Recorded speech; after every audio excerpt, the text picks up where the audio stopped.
नहमदुहु व नुसल्ली अला रसूलिहिल करीम अम्मा बाद। हम सूरह बकरा का तर्जुमा सवाल और जवाब की शक्ल में पढ़ रहे हैं। आज हम सूरह बकरा पारा 2 रुबा 2 आयत नंबर 183 और 184 का तर्जुमा देखेंगे। अऊज़ु बिल्लाहि मिनश शैतानिर रजीम, बिस्मिल्लाहिर रहमानिर रहीम। अल्लाह सुब्हानहु व तआला आयत नंबर 183 में फरमाते हैं, या अय्युहल्लज़ीन आमनू, ये लोगों जो ईमान लाए हो। अल्लाह ताला किससे मुखातिब हैं? ईमान वालों से। इससे पहले कितनी मरतबा या अय्युहल्लज़ीन आमनू आ चुका है? आपने इसको काउंट करना है और यहाँ पर अपने पास मुसहफ़ में लिखना है कि आप ये कौन से टाइम कितनी मरतबा तक पढ़ चुके हैं। या अय्युहल्लज़ीन आमनू, अल्लाह ताला ने ईमान वालों को मुखातिब होकर किस बात का हुक्म दिया है? कुतिबा अलैकुमुस सियाम, लिख दिया गया तुम पर रोज़ा रखना। अल्लाह सुब्हानहु व तआला ने रोज़ा रखने का हुक्म दिया है। रोज़ा का हुक्म किस तरह का है? अल्लाह ताला फरमाता है, कमा कुतिबा अलल्लज़ीना मिन क़ब्लिकुम, कमा जैसा कि कुतिबा लिख दिया गया, अलल्लज़ीना ऊपर उन लोगों के, मिन क़ब्लिकुम जो तुमसे पहले थे। यानी रोज़े का हुक्म पहली मरतबा नहीं दिया जा रहा, बल्कि तुमसे पहले उम्मतों पर भी रोज़ा का हुक्म दिया गया था। रोज़ा का हुक्म क्यों दिया गया? लअल्लकुम तत्तकून, लअल्लकुम ताकि तुम, तत्तकून तुम मुत्तकी हो जाओ, तक़वा अख्तियार करने लग जाओ। आयत नंबर 184 देखेंगे। रोज़ा कितने दिन रखने का हुक्म है? कितने दिन? अय्यामम मादूदात, दिन हैं गिने चुने। क्या मतलब है इससे? यानी रमज़ान के महीने में या तो 29 दिन या 30 दिन का जो है वो रोज़ा होता है, तो 29 या 30 दिन यही चंद दिन हैं जिनमें रोज़ा रखने का हुक्म दिया गया है। अय्यामम मादूदात, दिन हैं गिने चुने। दिन हैं गिने चुने, तो अगर कोई रुख्सत भी है इसके अंदर या नहीं, तो उसके लिए फरमाया, फ़मन कान मिनकुम मरीदन औ अला सफ़रिन, फ़मन कान मिनकुम, तो जो कोई हो तुम में से, क्या हो तुम में से? मरीदन मरीज़, या अला सफ़रिन या सफ़र पर। तो मरीज़ और मुसाफिर क्या करेगा? फ़इद्दतुम मिन अय्यामिन उखर, फ़इद्दतुम मिन अय्यामिन उखर, तो गिनती पूरी करना है। फ़इद्दतुन तो गिनती पूरा करना है, कब? मिन अय्यामिन उखर, दूसरे दिनों में से, यानी रमज़ान के अलावा कुछ और दूसरे दिनों में वो इस गिनती को पूरा करे जितने दिन उसने रोज़े छोड़े हैं। फिर फरमाया कि मरीज़ और मुसाफिर के अलावा अगर कोई और रोज़ा नहीं रखता, जैसे कि वअलल्लज़ीना युतीक़ूनहु, और इन पर जो ताकत रखते हों इसकी, वो क्या करेंगे? और इन पर जो ताकत रखते हों इसकी, यानी रोज़ा रखने की ताकत रखते हों, इस मामले में मुख्तलिफ़ राय हैं।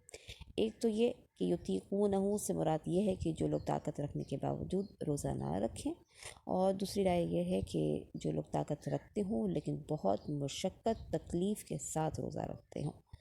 तो यहाँ पर ये बात याद रखें कि जब ये कहा गया कि और इन पर जो ताकत रखते हों, फ़िद्यतुन तआमु मिस्कीन, फ़िद्या है उन पर एक मिस्कीन का, यानी फिर वो क्या करेंगे? एक मिस्कीन को खाना खिलाएंगे। तो ये बात क्या है? ये हुक्म अगली आयत के नज़ूल से मनसूख हो चुकी, यानी जिनके पास ताकत है और वो फिर वो चाहें कि वो रोज़ा ना रखें और उसके बदले एक मिस्कीन को खाना खिला दें, तो ये बात जो है वो मनसूख हो चुकी आयत नंबर 185 से। हाँ, लेकिन वो लोग जिनके बारे में मैंने कहा कि जो दूसरी राय है कि जो बहुत मुशक्क़त से रोज़ा रखें, जैसे कि बूढ़े लोग हैं या ऐसे मरीज़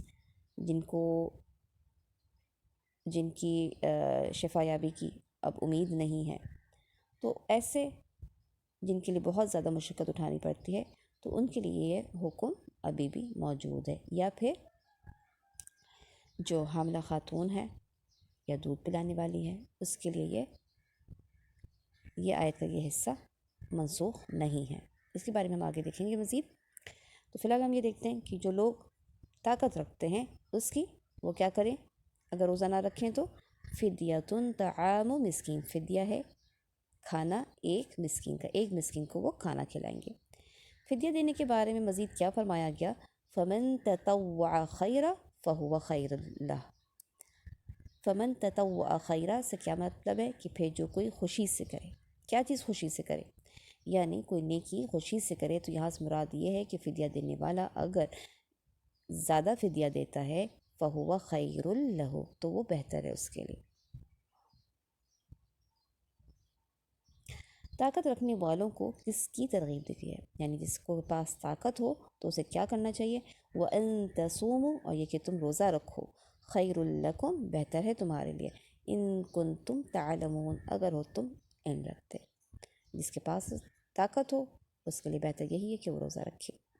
بات یہ ہے کہ جب یہ حکم نازل ہوا تو اس وقت لوگوں کو اس روزہ رکھنے کی عادت نہیں تھی، تو اللہ سبحانہ وتعالیٰ نے ان کے لیے آسانی رکھی اور کہا کہ جو لوگ طاقت رکھنے کے باوجود روزہ نہ رکھ سکتے ہوں تو وہ فدیہ دے دیں، اور ساتھ ساتھ ان کو ترغیب بھی دی کہ وہ اس بات کو سمجھیں کہ روزہ رکھنے میں ہی ان کے لیے بہتری ہے۔ لیکن بعد میں یہ آیت منسوخ کر دی گئی، آیت پوری منسوخ نہیں ہوئی، صرف یہ حکم وَعَلَى الَّذِينَ يُطِيقُونَهُ فِدْيَةٌ طَعَامُ مِسْكِين، یہ بات جو ہے وہ منسوخ کر دی گئی۔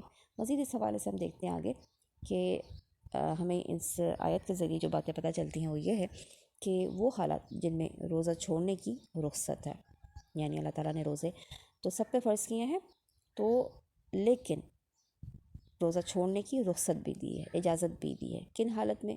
دو حالتیں ہیں، ایک یہ کہ وہ مسافر ہو، وقتی مریض ہو، یا حیض و نفاس والی خواتین ہوں، تو ان کے لیے کیا حکم ہے کہ وہ روزے کی قضا کریں گی آگے۔ اور دوسری حالت یہ ہے کہ وہ شخص جو بوڑھا شخص ہے یا دائمی مریض ہے، یعنی اس کے صحیح ہونے کے چانسز اب کم نظر آتے ہیں، تو پھر اس کا حکم کیا ہوگا؟ اس کا حکم ہوگا کہ وہ فدیہ دے، اور اس کا فدیہ آدھا سا یا 1.5 کلو گندم یا کوئی بھی اناج جو وہ کھاتا ہے وہ ہوگا۔ ساتھ ہم یہ دیکھیں گے مزید، اس کی وقت کی کمی کی وجہ سے میں پوری سلائڈ تو نہیں پڑھوں گی، لیکن یہاں پر اس کی دلیل موجود ہے، آپ اس کو PDF میں پڑھ سکیں گے۔ حاملہ اور دودھ پلانے والی عورت کے لیے جو بات ہے وہ میں بیان کر دیتی ہوں کہ اس میں دونوں طرح کی باتیں موجود ہیں کہ وہ قضا بھی کر سکتی ہے اور فدیہ بھی دے سکتی ہے۔ حاملہ اور دودھ پلانے والی عورت کیا کرے، اس کے بارے میں جو ہمارے پاس حدیث آتی ہے سنن نسائی کی، اس میں ہے کہ اللہ نے مسافر کو روزہ اور نماز کا نصف معاف کر دیا ہے، اسی طرح حاملہ اور دودھ پلانے والی عورت بھی ہے۔ تو اس سے کیا مطلب ہوا کہ وہ بعد میں اپنے روزے جو ہے وہ پورے کر لے گی، قضا کرے گی۔ یعنی جو آیت ہم نے آج پڑھی ہے اس کے حساب سے کیا پتہ چلتا ہے کہ اس سے کیا کرنا ہے جب وہ ٹھیک ہو جائے، یعنی اس کا حمل سے فارغ ہو جائے، وہ دودھ پلانے والی عورت دودھ پلانے کے بعد فارغ ہو جائے، تو وہ کیا کرے؟ روزے کی قضا کر لے۔ لیکن دوسری طرف ہمارے پاس عبداللہ بن عمر رضی اللہ عنہ کے حوالے سے یہ بات پہنچتی ہے کہ ایک حاملہ نے روزے کے بارے میں ان سے پوچھا، تو انہوں نے کیا فرمایا کہ روزہ چھوڑ دے اور ہر دن کے بدلے ایک مسکین کو کھانا کھلائے اور قضا نہ دے۔ اسی طریقے سے عبداللہ بن عباس رضی اللہ عنہ سے یہ بات ہم تک پہنچتی ہے کہ یہ آیت جو آج ہم نے پڑھی ہے، یہ آیت حاملہ اور دودھ پلانے والی کے لیے ثابت ہے، غیر منسوخ رکھی گئی ہے۔ مزید آپ کس کو آڈیو بھیجی جائے گی تو آپ اس کو بھی سن سکتے ہیں۔ سبحانک اللہم و بحمدک، اشہد ان لا الہ الا انت، استغفرک و اتوب الیک۔ السلام علیکم ورحمۃ اللہ۔